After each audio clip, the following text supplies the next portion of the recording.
जय जगन्नाथ जय Jagannath. I am come from Russia। ମୁଁ ରୁଷିଆରୁ ଆସିଛି। ରୁଷିଆରୁ ମୁଁ ଜଗନ୍ନାଥଙ୍କୁ ଦେଖା କରିବାକୁ ଆସିଛି। ଜଗନ୍ନାଥଙ୍କୁ ଦେଖା କଲି, ମୋତେ ବହୁତ ଖୁସି ଲାଗିଲା, ଭଲ ଲାଗିଲା। ଆଉ ଏଠିକାର ଲୋକମାନଙ୍କୁ ମୋତେ ଦେଖି ବେଶୀ ଘୃଣା ଲାଗୁଛି, କାହିଁକିନା ମୁଁ ରୁଷିଆରୁ ଆସିଛି ଶାଢ଼ୀ ପିନ୍ଧିକିରି, ମାନେ କେତେ ଭକ୍ତି ସହକାରେ ଆସିଛି। ମୁଁ ଆଜି ଯାଇଥିଲି ପୁରୀ ଧାମ ଶ୍ରୀକ୍ଷେତ୍ର ଧାମକୁ ଯାଇଥିଲି।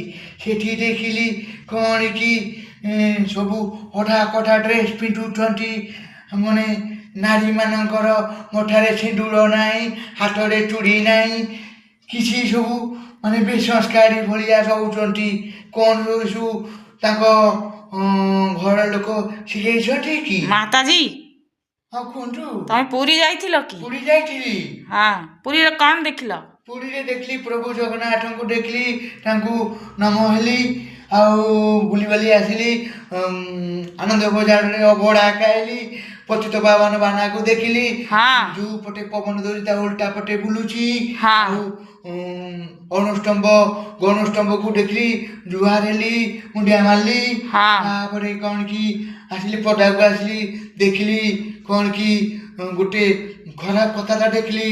କ'ଣ ଦେଖିଲ? ସେଟା କ'ଣ କି ଜଣେ ବୟସ୍କ ଲୋକ, ତାଙ୍କର ଦେହରେ ମାନେ କ'ଣ କି ରୋଗ ଫୋଗ ହେଇଛି, ବସୁଛନ୍ତି।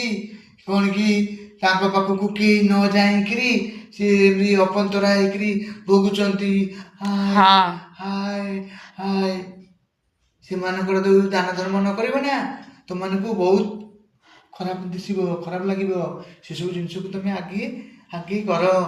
ଯୋଉଠି ଦେଖିବ କ'ଣ କି ବୁଢ଼ା ବୁଢ଼ୀମାନଙ୍କୁ, ସେମାନଙ୍କୁ କ'ଣ କି ତମେ ସେବା ଦେବ। ତାପରେ କ'ଣ କି